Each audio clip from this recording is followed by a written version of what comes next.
भाजपचा पराभव केलाय, काय पहिली प्रतिक्रिया आहे तुमची? सर्वप्रथम मी वानवडी साळुंकेवार जनतेतील सगळ्या जनतेचे मनापासून आभार मानतो. साळुंकेवार जो आमचा प्रभाग आहे वानवडीचा, त्या प्रभागातील नागरिकांनी या ठिकाणी मतदान केलं, मला पाठिंबा दिला, मला आशीर्वाद दिले, विश्वास व्यक्त केला, त्याबद्दल त्यांचे मनापासून आभार मानतो. पुणेकरांचे आभार मानतो. दोन झालेला आहे. माझ्या मातोश्री पराभूत झाल्यात, माझे चौथा उमेदवार पराभूत झालेत जांभूळकर ताई, पण मी आणि साहिल केदार हे दोघं निवडून आले, त्याचा निश्चित आनंद आहे. शेवटी जनमताचा कौल हा स्वीकारायचा असतो. पण एक नक्की आहे की शेवटच्या 3 दिवसामध्ये म्हणजे नॉमिनेशन झाल्यानंतर शेवटच्या 3 दिवसामध्ये मला म्हणजे काँग्रेसमध्ये यावं लागलं, काँग्रेसने मला स्वीकारलं, त्याच्यानंतर जनतेने मला पक्ष बदलल्यानंतर सुद्धा स्वीकारलं. त्यामुळे जनतेचं जितकं कौतुक करावं, म्हणजे वानवडी साळुंकेवार प्रभागातील जनतेचं जितकं कौतुक करावं तेवढं करावं कमी आहे. कारण शेवटी 12-15 दिवसामध्ये मी माझं आणि माझ्या आईचं चिन्ह मी पोहोचवलं. त्याच्यामुळे ह्या सगळ्या परिस्थितीमध्ये इतकं विक्रमी मतदान झालं, त्याबद्दल मी त्यांचा कायम ऋणी राहील.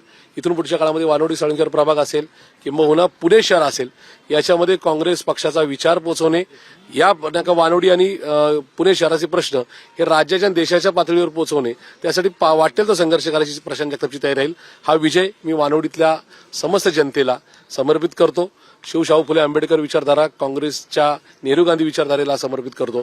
इथून पुढच्या काळामध्ये प्रशांत जगतापचा हा संघर्ष आणखी ताकदीने या ठिकाणी पुढे चालत राहील. विजयानं काँग्रेसचं खातं उघडलेलं आहे पुण्यातलं, तर काय त्या संबंधाने तुमची प्रतिक्रिया? या ठिकाणी काँग्रेसच्या नेतृत्वाने म्हणजे त्या ठिकाणी राज्याच्या किंवा देशाच्या स्तरावरचे हर्षवर्धनजी सपकाळापासून राहुलजी गांधींपर्यंत जे किंवा मल्लिकार्जुनजी खरगे साहेबांपर्यंत ज्यांनी प्रशांत जगतापवर विश्वास ठेवला, बंटी पाटील साहेबांनी विश्वास ठेवला, त्यांचे मनापासून आभार.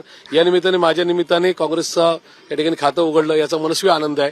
पण हा आनंद पुढे नेत असताना इथून पुढच्या काळामध्ये काँग्रेस पक्ष आणखीन बळकट करणे, तो शहराच्या, जिल्ह्याच्या आणि राज्याच्या स्तरावर बळकट करणे ही प्रशांत जगतापची प्राथमिकता आहे. पैसा वाटला, मोठा पैशांचा वापर झाला होता. शिवरकर हे माजी राज्यमंत्री असून इथं जवळजवळ 4 आमदार आणि 2 माजी राज्यमंत्री या ठिकाणी माझ्या विरोधात लढत होते.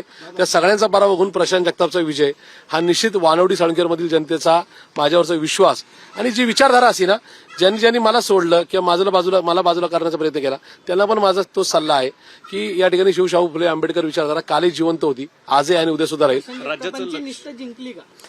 प्रशांत जगतापची निष्ठा नक्की जिंकली. ती विचारधारेच्या संदर्भात असेल किंवा माझ्या भागातल्या, माझ्या मतदारसंघातल्या जनतेच्या संदर्भात माझी जी निष्ठा होती ती निष्ठा कायम जिंकली. जे आता मला म्हणजे पक्ष सोडताना जे मला थट्टा करत होते की आयडिओलॉजी आता चालत नाही समाजात, तर त्यांना माझा तो सल्ला म्हणजे नम्रपणाने, त्या ठिकाणी खोचकपणा नाही की आयडिओलॉजी कालही जिवंत होती, आज आहे. शाहू फुले आंबेडकर विचारधारा कोणी पुसू शकत नाही. प्लीज इथून पुढे तरी विचारपूर्वक सगळ्यांनी निर्णय घ्यावा. प्रशांत जगतापांनी